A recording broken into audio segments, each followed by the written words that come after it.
Фәртәбі менә Туйымбаш исеме каян килеп чыккан атамасы? Туйымбаш безнең инешнең исеме Туйма. Туйма ул үзе Удмурт сүзе, су дигән сүзне аңлата акрысы. Туйма башы. Безнең авылдан башлана Туйма инеше. Аскарак төшкәчәндә безнең рус авыллары китә югары Туйма, урта Туйма, түбән Туйма дигән. Ну менә Туйманың башы безнең авыл шуңа күрә Туйымбаш. Авыл тарихына килсәк, безнең гомумән менә бу яктагы авыллар, татар авыллары 1620 еллардан соң барлыкка килгән. Монда татарлар күчеп килә Орша якларыннан, Казан аста авыллары инде. Чөнки 1599-1619 елларда бу якларда халыкларны күчереп утырту өчен бу ширләрне барлыйлар. Менә кайда бу шир бар, кая халыкны күчереп китереп була. Шул еллардан соң менә 1619 елда бу тәмамлана. 1720 елларда инде монда халык күпләп күченеп килә башлый. Безнең авылда шулай татарлар шул ширларга туры килә. 1678 елга перепистә әле безнең авыл 6 хуҗалыклы татар авылы була. Инешнең артында гына Атау исемле урын бар безнең, анда Мария авылы. Ансы инде зуррак безнең авылга караганда 3 мәртәбә зур. Ул Мария авылы үзе күчеп килә югары Тойма авылыннан. Авылның элекеге исеме Туйымбаш түгел, халык телендә Туйымбаш булып йөрсә дәген 1940 елларга кадәр авылның исеме, рәсми исеме Ураскин дип атала. Менә сәгире исем, безгә дәген ул сәгирерәк. Ул кемнеңдер фамилиясеннән? Иң беренче күчеп килгән кеше Ураз исемле була. Менә 1678 елда перепис турында әйткән идем. Анда әле безнең шул Уразның улы Арслан Уразов дигән кеше бар. Без аны уйлыйбыз инде, аның әтисе шул Ураз исеменнән авыл Ураскин булып киткәндер дип. Әле 1990 елларда да менә безнең авыл элек кергән Мамуж язына, Вятка губернасына. Татарстанга 1920 елда гына күчәле ул. Шуңа күрә Вятский полянага төшкәч әле 1990 елларда без Туйымбашка дип билет алып булмыйдыр. Безнең Туйымбаш дигән авылны гомумән белмиләр, 90 елларда да Ураскинга дип аласы. Менә соңгы елларда гына инде хәзер Ураскин исеме төшеп калды. Инде без чынлап та Туйымбаш булып йөри башладык. Рәсми рәвештә дәген, халык телендә дәген. Инде руслар дагы безне хәзер Туйымбаш дип признавать иттеләр, Ураскин дип түгел. Авылның составы, халыкның составы ничегрәк, Фәртәбай? Бездә чиста татарлар гына, башка милләтләр юк. Монда ничек булган, менә әйтәм бит, 1620 елларга кадәр, татарларга кадәр безнең бу төбәктә һәр авыл урынында марилар авыл урнашкан була. Тик татарлар килгәннән соң марилар китәләр. Менә Китәк авылына, югары Оштырма Мара исемле авылга алар компактныйрак булып урнашалар, үзләре шул Мари авылларын хасил итәләр, зур иттереп. Инде монда татарлар.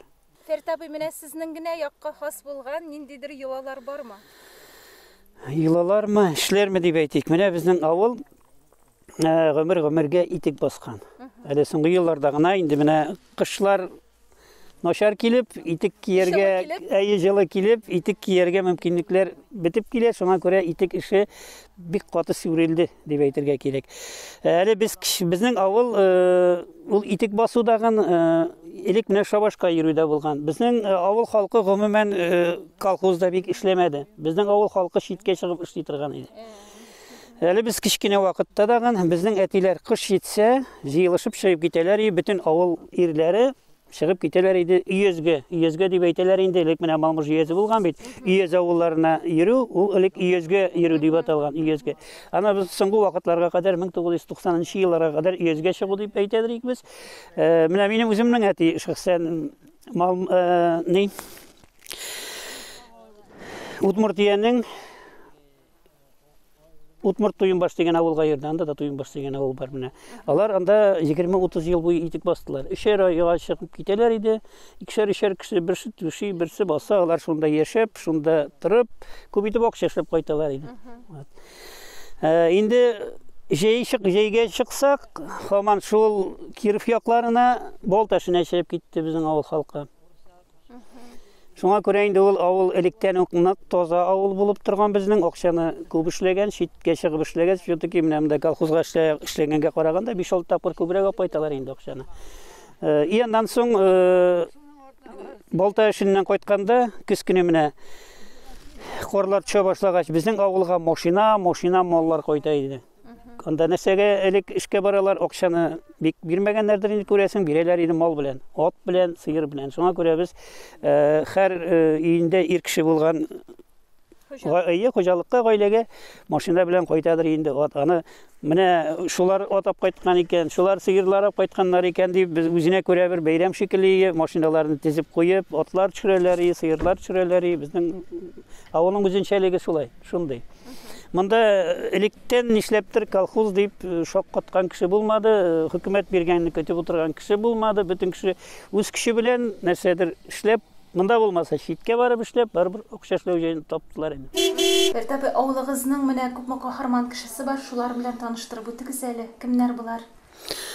Менә безнең авылда яткан портретлар дип әйтик. Иң беренчесен бу Хасанов Маннеф исемле абзыйны күрсәтеп китәсем килә. Бу безнең гражданнар сугышы герое. Безнең районда моңа кадәр гражданнар сугышы герое дип бөтенләй герой булмаган кешеләрдән йөрттеләр бит инде. Менә безнең бар районда Казанцев урамнары, ниләр, алар кем? Алар 17 елда хезмәт иткәннәр Аврора кораблендә. Инде Аврора исеме булгач, ул безнең гражданнар сугышы герое дип без аны автоматически исемнәре белән урамнарны атап йөртәбез. Но на самом деле ведь бездә чын геройлар да бар. Ул вакытта Советлар Союзы герое дигән исем булмаган. Булган сугышчан Кызыл байрак ордены. Бик сирәк кешегә генә, бик әс кешегә генә эләккән. Ул безнең Кукмара районында алар менә хәзерге көндә билгеле булганнары 3 кеше. Шуларның берсе Туйынбаш авылныкы Хасанов Маннеф.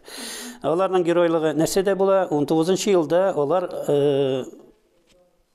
4 кеше оклар тылына барып, разведка ясап кайталар.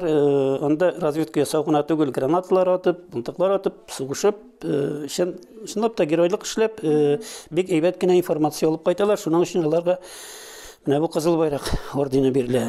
Бу бүгенгә кадәр бик ни өчен таныш түгел, чөнки ул сугышта үлгән. Бу абзый безнең орденнары инде исән калмаган.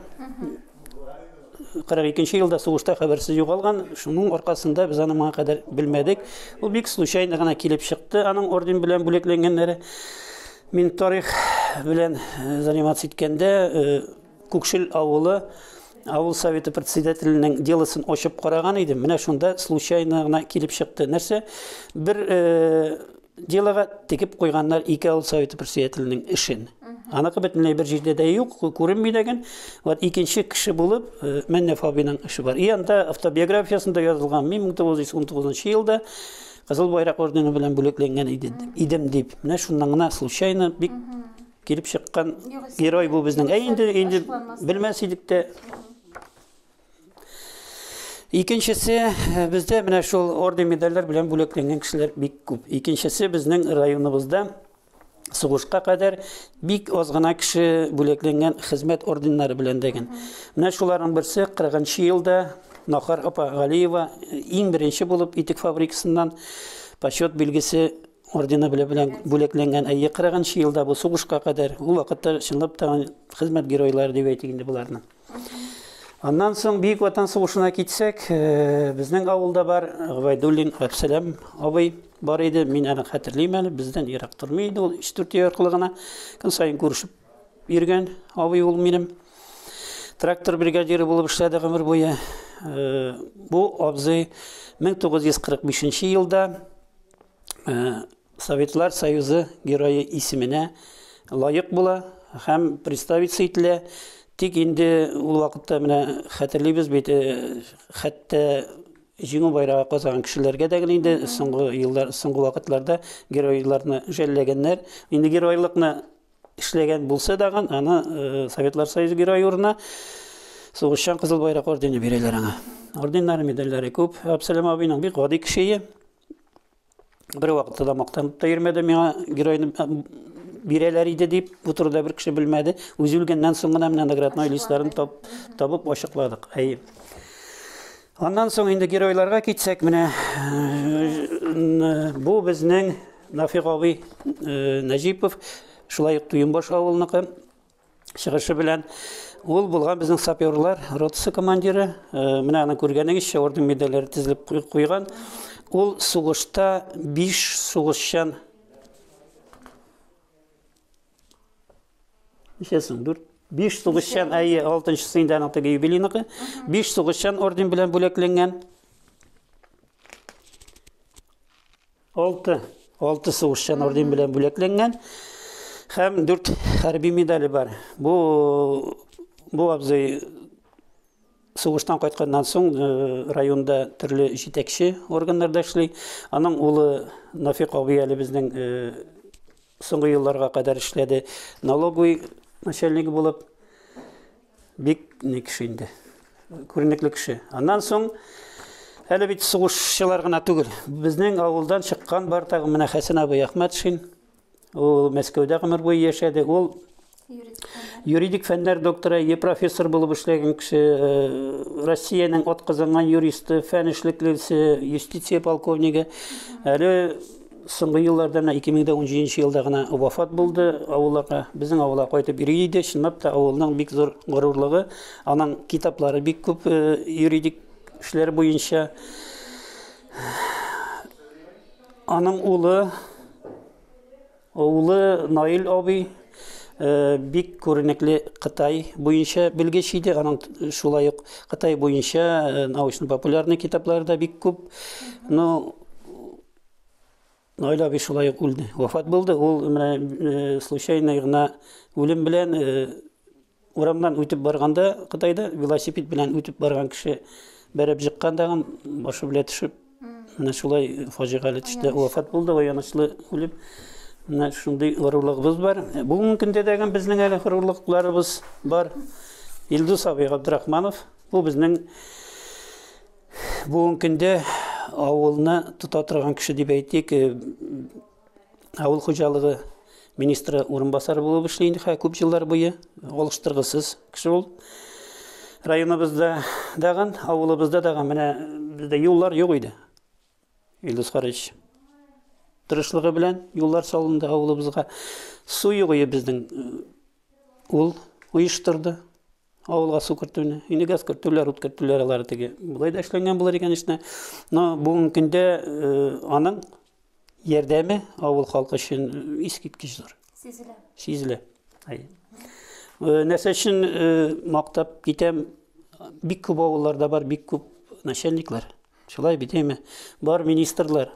Алар авылларына борылып та карамыйлар. Кайтмыйлар да. Тырыша. Рәхмәт.